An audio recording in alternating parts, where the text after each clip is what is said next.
My name is Claire Henderson, and I'm 28 years old. Sometimes the truth doesn't arrive with shouting or slammed doors. It slips in through an open window on a quiet mountain evening, carried on the voices of the two people who were supposed to protect you most. If you've ever felt your own story being quietly rewritten by the people closest to you just so they could keep holding the pen, comment "Me Too" below. I need to know I'm not the only one who lived it. We had rented the mountain cabin near Gatlinburg for the long Memorial Day weekend. My father said it would be good for all of us to get away from phones and obligations and just be a family again. My stepmother had nodded along, already packing the cooler with the kind of snacks she knew I liked when I was little. My sister Brooke had texted that she would drive up Friday night after work. I told myself I was going because I still wanted to believe that maybe this time it could be different. I packed my overnight bag, left my small apartment in Knoxville, and drove the winding roads into the Smokies with the windows down, trying to let the pine air clear the doubt I already felt in my chest. The cabin sat on a gentle slope above a narrow creek. It was small but comfortable. 2 bedrooms upstairs, a loft, a wide front porch with rocking chairs, and a back deck that looked out over the trees. I arrived first. My father and stepmother pulled in about an hour later. We hugged in the gravel driveway the way we always did now, polite, a little stiff, the kind of hug that never quite reached the center of you. My stepmother kept saying how pretty the cabin was and how nice it was that we could all afford to do something like this together. My father just nodded and carried the bags inside like it was any other trip. I took the loft bedroom because it had the best light and the window that opened widest. After we unpacked and my father started the grill, I went upstairs to change into something warmer. The evening air was cool even in late May, and the window was already cracked from when the cleaning crew had aired the place out. I was pulling a sweater over my head when I heard their voices drifting up from the back deck directly below me. My father was on the phone. I could tell by the way his voice carried louder than usual, the tone he used when he wanted the person on the other end to really hear him. My stepmother was sitting close. I could hear the low murmur of her replies between his sentences. She's been saying she might apply for that program director position at the non-profit. My father was saying, we can't have her thinking she's ready to move 3 hours away for something like that. She's not built for it. You know how she gets when things get hard. There was a pause while the person on the other end answered. I couldn't make out the words, only the rhythm of concern in their voice. My father laughed, but it was the short, dismissive kind. Exactly, that's what we've always told everyone. She's sensitive. She needs people around her who understand that. If she goes off on her own, she'll just end up overwhelmed again like last time. We've been protecting her from that for years. My stepmother's voice rose just enough for me to catch it clearly. It's kinda this way, if the rest of the family keeps offering her the same kind of support we do, she won't feel so alone when she realizes she can't actually handle the big things. She'll come back to us eventually. She always does. I stood frozen with the sweater half on one arm still in the sleeve. The words landed one after another, soft and reasonable sounding, the way they always delivered the story they wanted everyone else to believe. I had heard pieces of it before, little comments at Thanksgiving, quiet conversations I wasn't supposed to overhear at family gatherings, but never laid out this plainly. They had been shaping the version of me that existed in everyone else's minds for years. The sensitive one. The one who couldn't manage without them, the one who would always need their guidance, their version of protection. I felt the familiar ache start behind my ribs, the one that had lived there since I was old enough to notice that my accomplishments never quite landed the way my sisters did. Only now it had a name. It wasn't just favoritism or oversight, it was deliberate. They had been spreading quiet stories about me to every relative who would listen, making sure no one ever offered me the kind of help or belief that might let me stand completely on my own. I pulled the sweater the rest of the way on and sat on the edge of the bed. My hands were shaking but not from cold. I pressed them flat against my thighs and tried to breathe the way my therapist had taught me years ago, slow in, slower out. The voices continued below me. My father was telling the person on the phone that they planned to have a real conversation with me this weekend about staying closer to home, maybe even looking at jobs nearer to them. My stepmother added that they had already mentioned to a couple of cousins how much I struggled with big decisions and how grateful I was for their steady presence. Every word was another small cut, Not loud, not dramatic, just steady, careful, and completely convinced they were doing the right thing. That was the part that hurt the most, the certainty in their voices that this was love. I stayed in the loft until I heard my father end the call and the two of them move back inside. When I finally went downstairs, my face felt stiff from holding it still. My father was at the stove finishing the burgers. My stepmother was setting the table on the porch. She smiled when she saw me and asked if I wanted sweet tea or lemonade. I said tea. My voice sounded normal. I had gotten very good at making my voice sound normal. We ate on the porch as the light faded. My sister texted that she was still an hour out. My father talked about the drive up and how the traffic had been lighter than he expected. My stepmother asked me how work was going at the nonprofit. I told her it was fine, that we were close to securing a new grant for the after school program. She nodded like she was proud, and for a second I almost let myself believe the conversation I had overheard hadn't happened. But it had. And now every ordinary sentence felt like it had another layer underneath it. Later, when the dishes were done and my father had gone to sit by the fire pit with a beer, my stepmother came into the kitchen where I was wiping the counter. She put a hand on my shoulder, the way she sometimes did when she wanted to feel close. "I'm glad you came this weekend," she said softly. "Your father worries about you being so far away. We both do. It's hard when you're the one who always seemed to need a little extra looking after." I kept wiping the same spot on the counter. I didn't pull away, I didn't say anything sharp. I just nodded once and said, "I know you worry." She squeezed my shoulder and left it at that. I waited until she had gone outside before I let the breath out I had been holding. That night I lay in the loft with the window still open. The mountain air was cool and smelled like pine and damp earth. I could hear the creek below, and every so often the low sound of my father's voice and my stepmother's laughter drifting up from the fire pit. They sounded relaxed, content, like people who had done a good day's work. I turned onto my side and stared at the wooden wall. For years, I had told myself the distance I felt was just normal, growing up, that every family had its own way of showing care. I had swallowed the little comments, the gentle suggestions that I was too sensitive or not ready for the things I wanted. I had believed on some level that they were trying to help. Now the truth sat in my chest like a stone. They hadn't been protecting me. They had been protecting the version of me that kept me small enough to need them. And they had made sure everyone else saw that version too. I closed my eyes and let the tears come quietly the way I had learned to let them come when I was still a teenager and didn't want anyone to hear. The ache was old and familiar, but tonight it felt sharper because I finally understood exactly where it was coming from. Tomorrow, my sister would arrive. Tomorrow we would do the hikes and the meals and the conversations they had planned. And somewhere in the middle of it, I would have to decide what I was going to do with what I had heard through that open window. I didn't sleep much. Every time I started to drift, I heard their voices again, soft, reasonable, and completely sure they were right. I lay awake long after the fire pit had gone quiet. The cool mountain air kept drifting through the open window, carrying the faint scent of pine and damp leaves. Every time I closed my eyes, I heard their voices again, soft, reasonable, and so certain they were doing what was best for me. I had spent years telling myself the distance I felt was ordinary, that families just had different ways of showing care. Now the truth sat heavy in my chest. They hadn't been protecting me. They had been protecting the story that kept me small enough to need them, and they had made sure every relative who mattered believed it too. The next morning, I woke to sunlight slanting across the loft floor and the sound of my father moving around in the kitchen below. I stayed still for a few extra minutes listening. My stepmother's voice joined his, light and cheerful, as she asked if he wanted eggs or just toast. They sounded like any normal couple starting their day. I wondered how many mornings they had sounded exactly like that while quietly shaping the version of me that existed outside these walls. I got dressed, slowly, choosing a soft flannel shirt and jeans. When I came downstairs, my father was at the stove and my stepmother was pouring coffee. She turned with a smile and handed me a mug without asking how I took it. She already knew.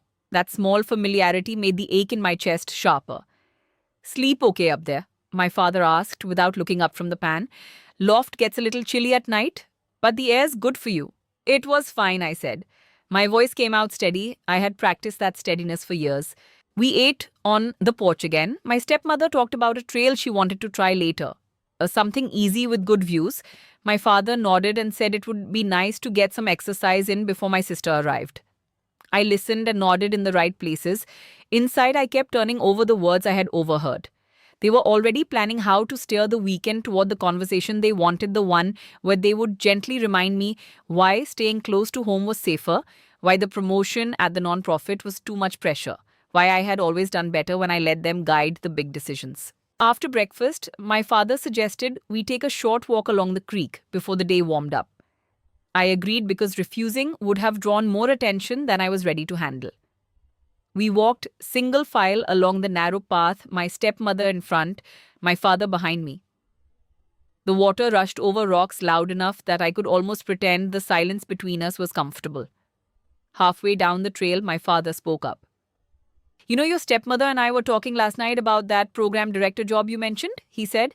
His tone was casual, the same one he used when he was about to offer advice he expected me to follow. It sounds like a lot of responsibility. More travel, more evenings. We just worry it might be too much on top of everything else you already carry. My stepmother glanced back over her shoulder, her expression soft with concern. We're not saying you couldn't do it, Claire. You're capable. We just remember how overwhelmed you got a couple of years ago when things piled up. We don't want to see you go through that again. I kept my eyes on the path. 2 years ago, I had taken on extra shifts at the non-profit during a staff shortage. I had been tired, yes, but I had also finished every project and helped secure 2 small grants. When I told my extended family about it at a holiday dinner, my father had laughed lightly and said, I always bit off more than I could chew. Later, I found out he had told one of my aunts the same thing, that I tended to overcommit and then needed their help picking up the pieces. My aunt had called me a week later, offering to help me slow down. I had thanked her and changed the subject. Now the pattern clicked into place with painful clarity. Every time I tried to step further into my own life, the quiet stories had already reached the people who might have supported me. They made sure I looked like someone who needed managing. I've been handling it fine, I said quietly. The team is strong. Eleanor thinks I'd be good for the role. My stepmother made a small sympathetic sound. Eleanor's your boss, honey. She sees what you can do at work. She doesn't see the whole picture the way we do. We walked the rest of the trail without much more conversation. When we got back to the cabin, my sister's car was pulling into the gravel drive. Brooke stepped out wearing sunglasses and carrying a tote bag, already smiling. She hugged my father first, then my stepmother, then me. Her hug was tighter than theirs had been. Traffic was awful coming out of Knoxville, she said, pushing her sunglasses up into her hair. But I'm glad I made it. This place is cute. We helped her carry her things inside. My father asked about her job at the marketing firm. My stepmother asked about her boyfriend. Brooke answered easily, laughing at the right moments. When the conversation turned to me, she glanced over with the same gentle expression the rest of them wore. Claire's been talking about that big promotion, she said. I told her it sounds exciting, but she should really think about whether she wants to be tied to so many late nights. You know how she gets when she's stressed. The words landed like another small stone. Brooke didn't know she was repeating the story. She was just echoing what she had heard the same way relatives had been echoing it for years. I smiled and said something about still deciding.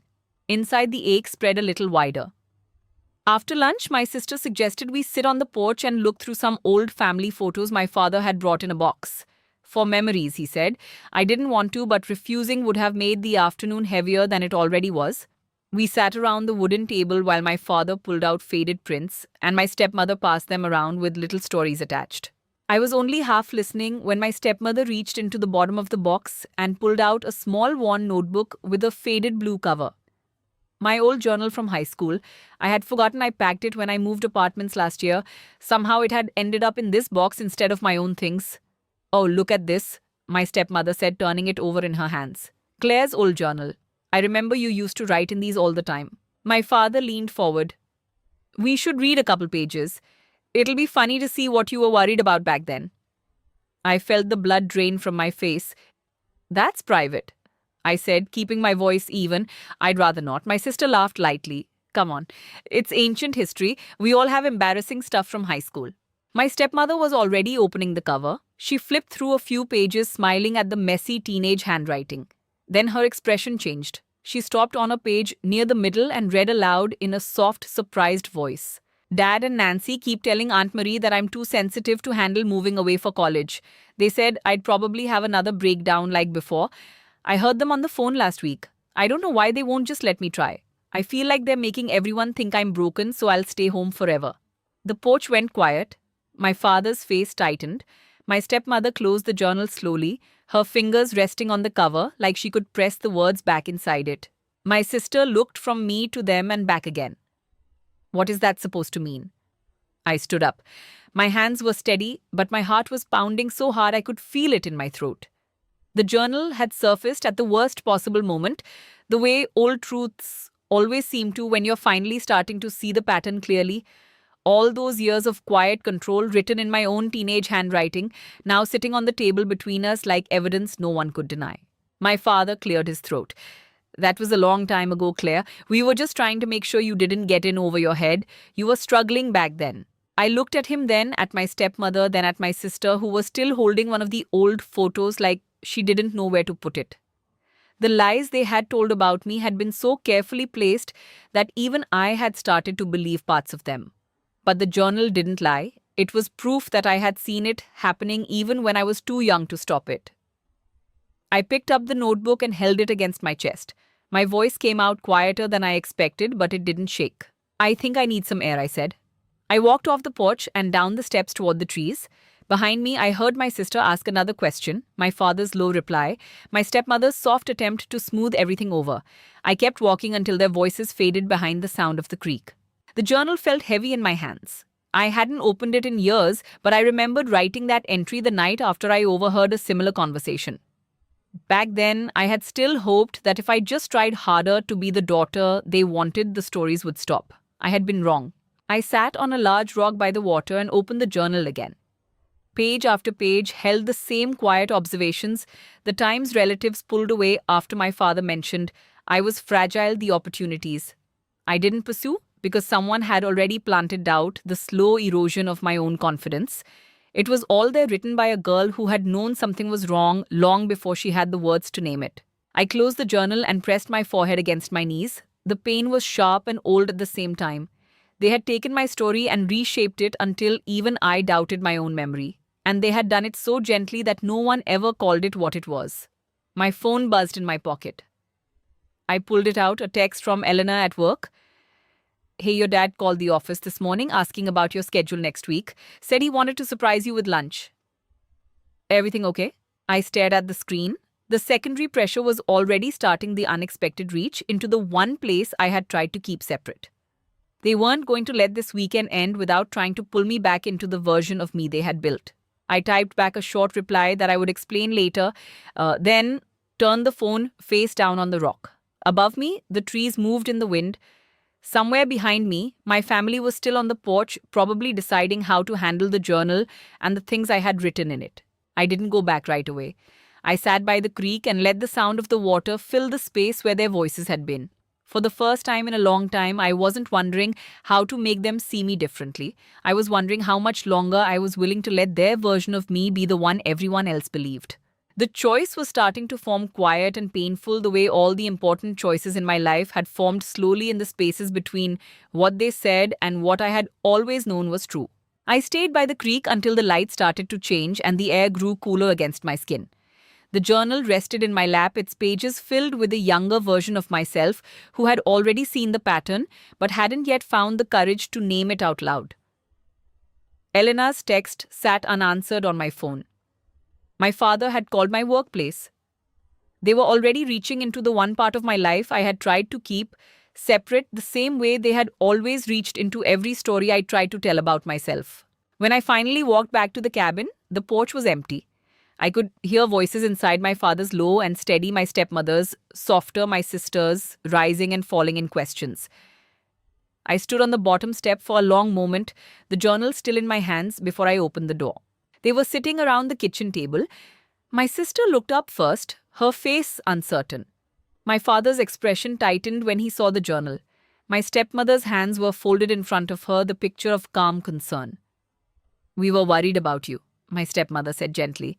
"Walking off like that isn't like you." I set the journal on the table.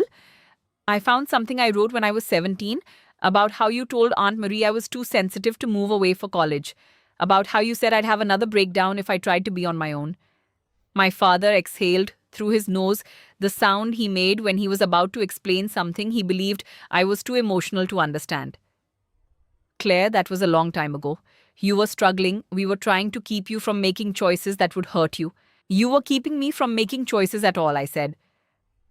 My voice stayed quiet, but it didn't waver. You told relatives I couldn't handle things, so they wouldn't support me when I tried.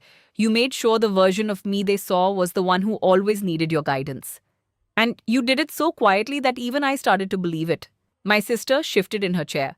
Claire, they were just worried. You know how you get when things get hard.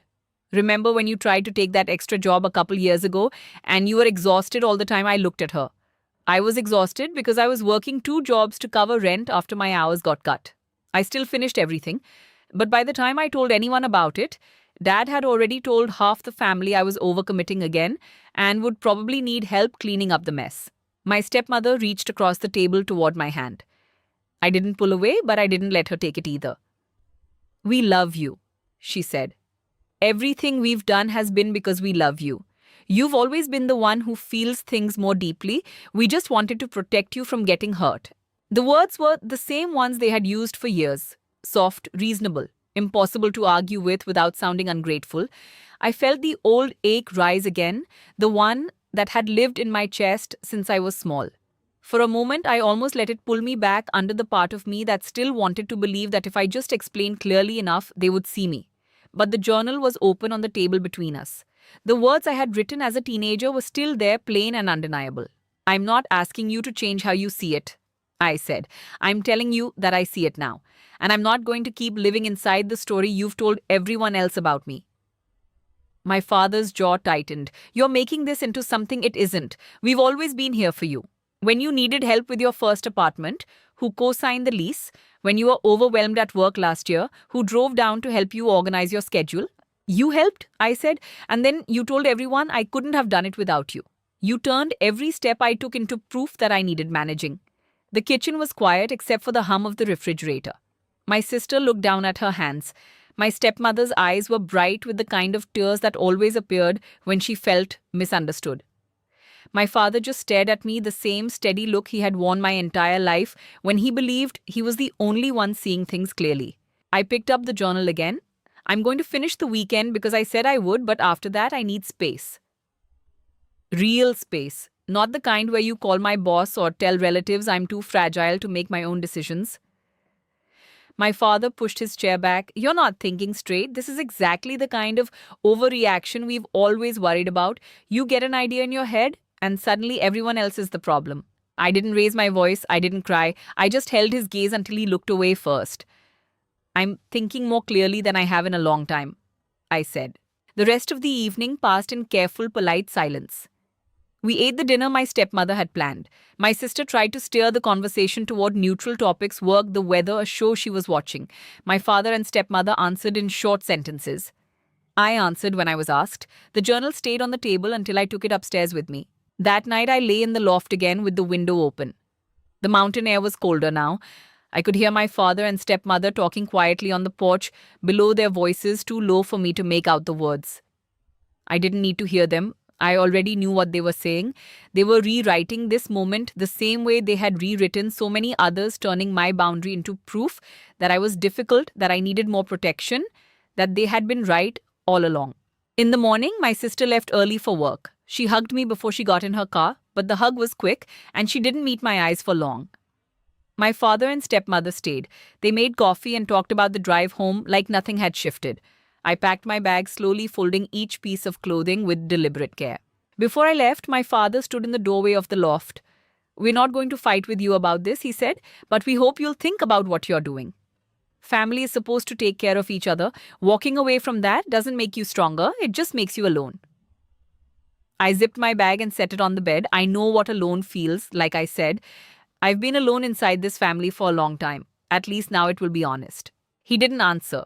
He just nodded once, the way he did when a conversation was over in his mind, and went back downstairs. I carried my bag to the car. My stepmother followed me out. She stood on the gravel with her arms crossed over her chest, watching me load the trunk. You don't have to do this, she said quietly. We can figure it out, we always have. I closed the trunk and turned to her. I'm not figuring it out anymore. I'm choosing something different. She looked at me for a long moment, her eyes searching for the version of me she recognized.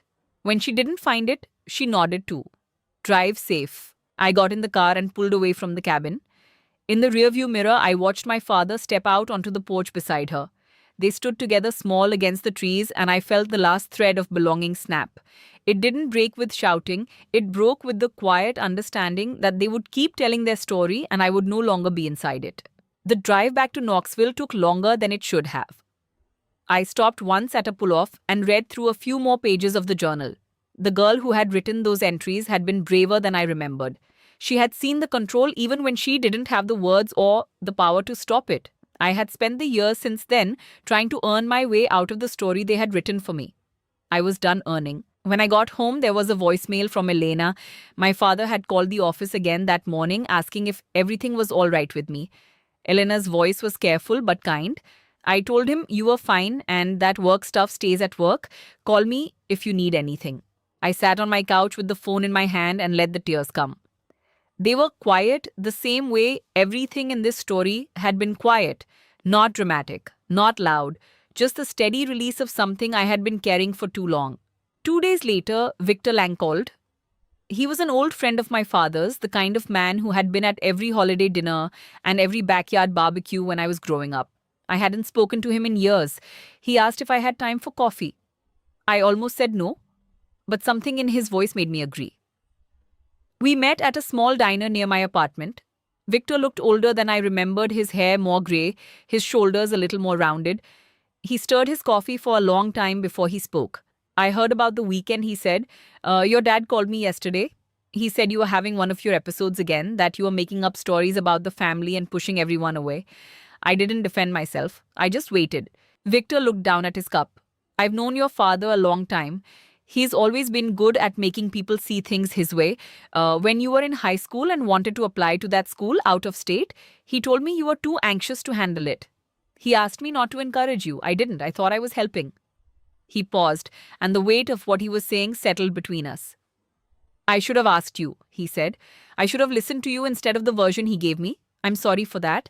The apology was small and late, but it was the first time anyone in their circle had said the words out loud. It didn't fix anything. It didn't bring back the years or the opportunities or the belonging I had lost, but it was real, and it told me that the lies were starting to fray at the edges, even if they would never fully come undone for the people who had built them. I thanked him. We finished our coffee in mostly silence. When we stood to leave, he gave me a card with his number on it and told me to call if I ever needed someone to listen without the family filter. I put the card in my wallet. I didn't know if I would use it, but I kept it. In the weeks that followed, I went to work and did my job and came home to my quiet apartment. My father texted once asking if I was coming to my sister's birthday dinner. I replied that I wouldn't be there. He didn't answer. My stepmother sent a card with a note about how families forgive each other. I read it once and put it in a drawer. I didn't reply. The promotion at the non-profit came through. Eleanor told me the board had been impressed with how I handled the after-school program even during the hardest months. I accepted it. The new role meant longer hours and more responsibility, exactly the things my father had warned would overwhelm me. I felt the old fear rise for a moment, the voice that had been planted so carefully over the years, telling me I couldn't handle it. Then I remembered the journal and the open window and Victor's apology, and I accepted anyway. Some nights I still felt the loss like a hollow space in my chest. The belonging I had wanted for so long was gone, not because I had failed to earn it, but because I had finally stopped trying to fit inside a story that had never been mine. The pain of that choice stayed with me. It was the price of stepping out of the frame they had built around me. But there were other nights when I sat on my small balcony with a cup of tea and felt something else quiet, steady, and entirely my own. I was no longer waiting for them to see me clearly. I was no longer arranging my life around the version of me they had taught everyone else to expect. I was simply living the life I had been writing for myself all along, one small, honest choice at a time. Thank you for listening to my story. If you've ever had to choose between the comfort of a story that keeps you small and the harder path of writing your own comment, me too below. I'd like to know I'm not the only one.